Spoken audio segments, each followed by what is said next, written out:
Am I a culture vulture?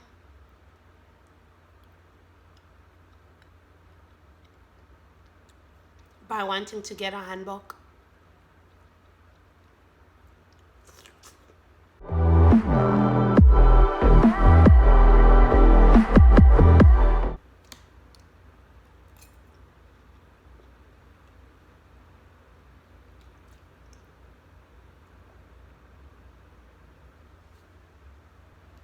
Howdy! Hi! Me again. Hi. So I think I'm just gonna get straight into it. This video really, I was seriously contemplating doing it because I'm completely out of my depth talking about certain topics. I sometimes get so angsty and nervous and anxious about attempting to even do commentaries. I have watched a fair share of commentaries on our beloved platform itself about anything and everything that, one knew was a problem, but you didn't realize that other people think that it's a problem and they actually speak about it. And I guess we can honestly thank woke culture for that. And also, I want to use woke culture very loosely because sometimes I think that phrase has garnered relatively negative connotations, which shouldn't be the case, because I think its intention is to rectify discourses that have always been against certain marginalized, ostracized groups and so forth. So, therefore, the conception, the birth of the culture that is woke came about. So, there are many branches to it. The stem that I personally want to focus on, actually it's a branch in and of itself, is the idea of cultural appropriation. The reason why it came to mind is I don't know whether I will commit the act itself with what I have in mind and what I want to do. So basically, okay, I am talking in riddles. Let me just cut to the chase.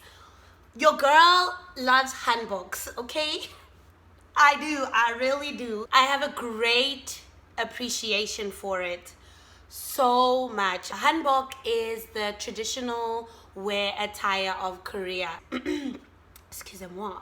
The look is so gorgeous. So much so that I've been considering this for the longest time, where last year I said to myself that when I leave this year, when I eventually leave Korea, I want to leave with my own custom-made hanbok. I know, this is where it gets a little juicy and a little tricky and a little controversial. Love it. I personally have been talking to people about the idea that I want to do. I want to take a piece of Korea with me, at least authentic Korea with me. Hanboks are not all that Korea is, but I just think that it's traditional, and someone will say, why don't you just get tea? Or why does it have to be a hanbok, But as I said before, I do love the look. I love the actual attire, the dress. I will include pictures of what a hanbok is and how it looks. So yeah, this thought simply inspired this video because this idea got me thinking, am I a culture vulture?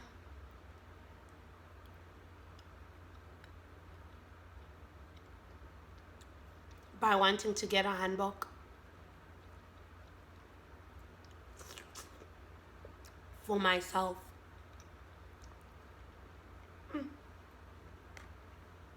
That one was a little sour on them taste buds. I feel like in this day and age that we live in, sesiphilela abantu in a way. The best way I can describe that phrase is we're starting to live for other people, in a sense that we constantly now have to walk on eggshells because of the worry of offending someone else. Which, this is going to be very controversial of me to say, but I also think that to an extent it impedes on our freedom of expression, right? Yeah, and just as a side note, does it still make sense to do what makes you happy? I don't believe in the supremacy of that phrase anymore. Because doing what makes you happy will almost always come at the expense of someone else. Are you willing to take that risk? Happiness seems like a risk all of a sudden. Damn. But again, like, there are two sides to every coin. I understand that there are, people that want to exploit certain people's cultures and traditions for their own personal gain. And I mean, judging from the definition of cultural appropriation, it's usually the dominant group who uses the culture of a minority to somewhat exploit and use for their own gain. Actually, let's just get the proper definition of cultural appropriation together, because you can't always fully trust yourself, okay? There's always room for doubt. All right, so anyway, cultural appropriation is the unacknowledged or inappropriate adoption of the customs, practices, ideas, etc. of one people or society by members of another, and typically more dominant people or society. So this is something I obviously will not condone. I don't stand for it. But it's interesting because when you unpack those words, and you decipher this definition, the unacknowledged or inappropriate adoption of the customs, practices, and ideas. Unacknowledged. If or when I decide to get the hanbok, I'm fully aware. I am conscious of the history behind it. I know what I am getting. It's not even a matter of I am oblivious, to the meaning and what it represents to the Korean people. So I think, therefore, it is that reason as to why I would handle its possession with care. It will be delicately handled because I know what it means to its people. Also, inappropriate. I don't know, is it inappropriate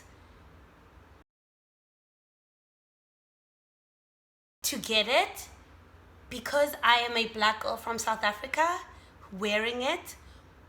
Again, this is my eclectic brain. When people travel to different countries, let's take South Africa, okay?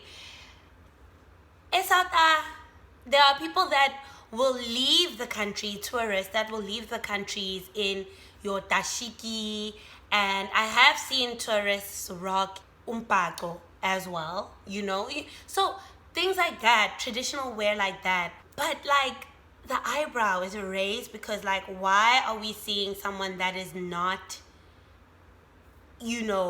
of African lineage rocking a dashiki, I mean, wearing a war bonnet, which is the headgear or headdress of the Native Americans, and wearing that to a Halloween party, or wearing a kipe, which is the Chinese traditional dress, to a costume party. That's a no-no. Obviously, why? Why are you doing that? Because that is a platform to simply, display a sense of mockery and belittling an entire culture's worth of tradition. Simply because parties, like costume parties, I think the problem lies or stems from mostly the idea that you're not necessarily, or at least this is how it's perceived, you are not necessarily showing a sense of respect for whatever you have chosen to represent. You are reducing an entire culture that has a wealth of history behind it to just a costume, a mere costume. And that doesn't fly in any shape or form. But, you know, so this is where for me, it's a catch-22, because now, would I be a hypocrite? Would I be the poster boy for hypocrisy if I decide to actually get this hanbok for myself? And some may ask then, okay, fine, say you bring it back to South Africa, where would you wear it? Would you wear it, you know, at events? Because that's no different to what you've just deemed as unacceptable. Here I am trying to explain myself, even, or at least justify myself as to why I want to get the attire. Yes, I've already expressed that I have a deep love for it. It's very beautiful. According to me, one of the most beautiful traditional attires I have seen. So much so that in its country of origin, for me, it would carry a huge amount of sentimental value, bringing it back, having it custom made for my body, because traditionally Koreans are known to have a petite stature, and so it's quite difficult to, you know, obviously find that one that fits, which is fine, you know, so much so that I've decided that I would possibly then get it custom made to fit my body. So now I'm thinking, okay, there are many things I need to think about. If I do bring it back, I would wear it every now and then out and about, to the shops, to the it sounds so laughable. At least try and integrate it every now and then into my everyday routine, as opposed to it being a spectacle. But this is where we're at. It's obviously not going to be something I'm going to do all the time, but the thing is, something like that would obviously draw attention, and that's not the reason why I'm wearing it per se. I'm wearing it because it would bring back a plethora of memories that I have collected and made here in the country. It's very tricky because I'm thinking of a story that makes me wonder, am I any different to what Prolly London has done?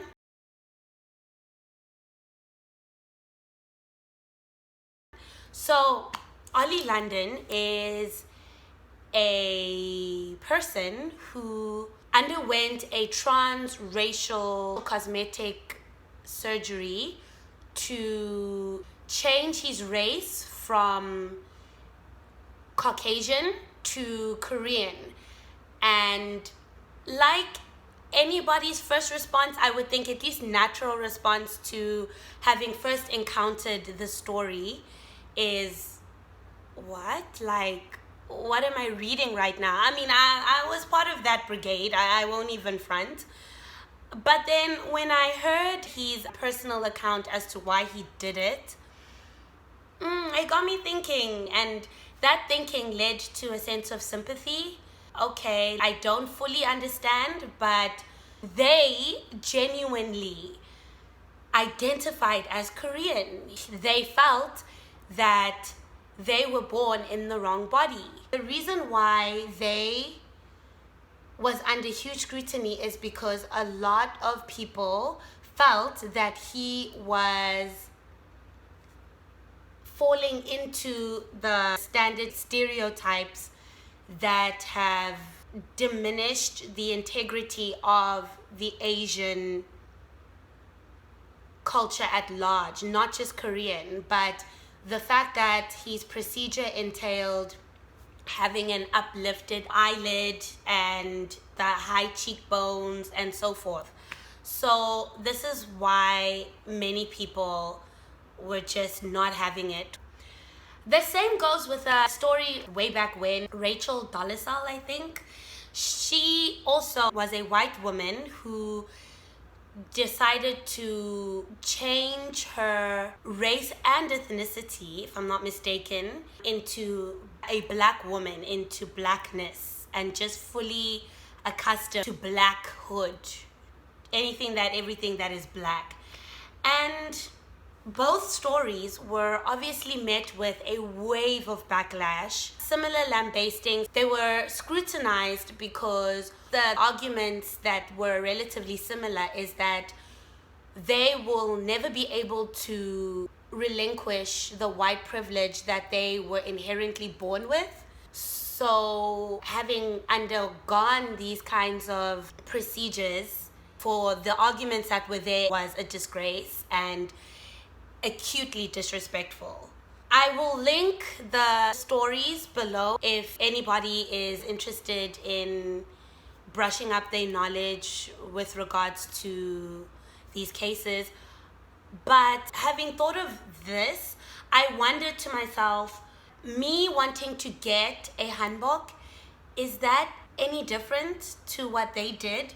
Yes, it's not as overt, it's not quite as severe, but maybe in subtle ways, like we're still playing into that trope, or at least me considering it, is still aligning oneself under the same umbrella. Anyway, I was actually thinking of doing a poll on Twitter, but I get no love on Twitter because I bet you if I were to do that poll, literally I'll only get 3 votes.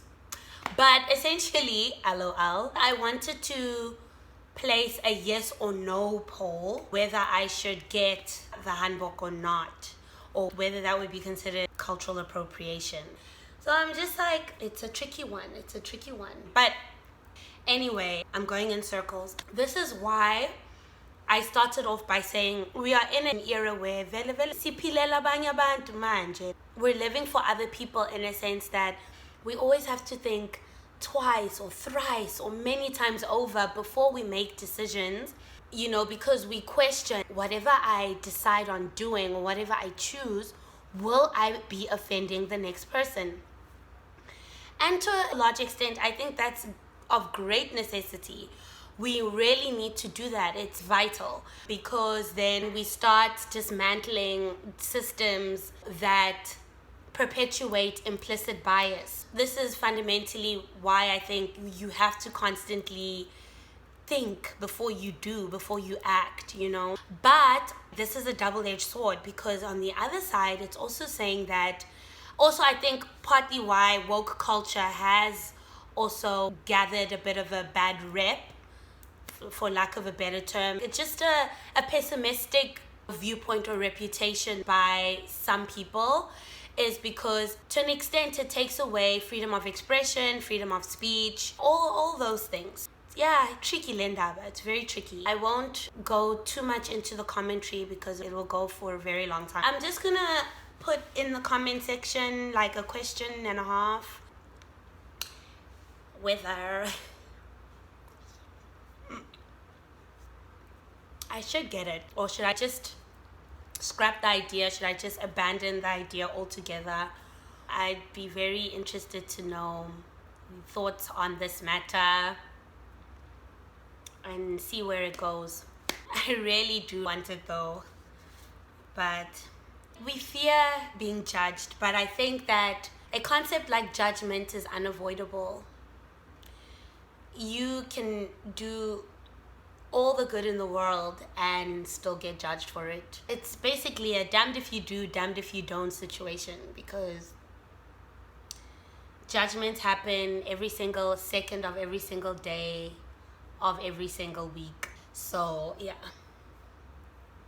thank you for making it to the end of this video. Thank you very much.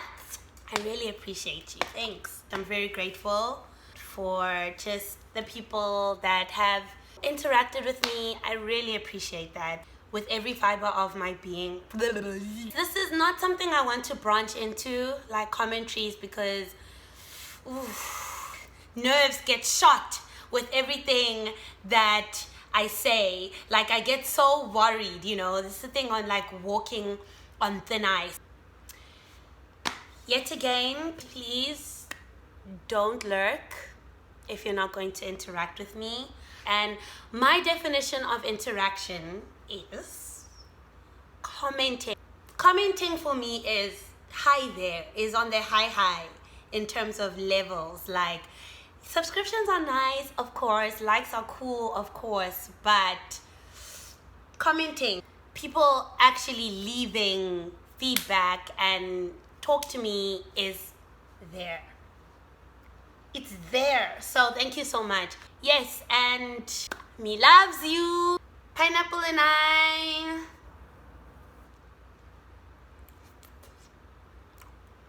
are out. Bye.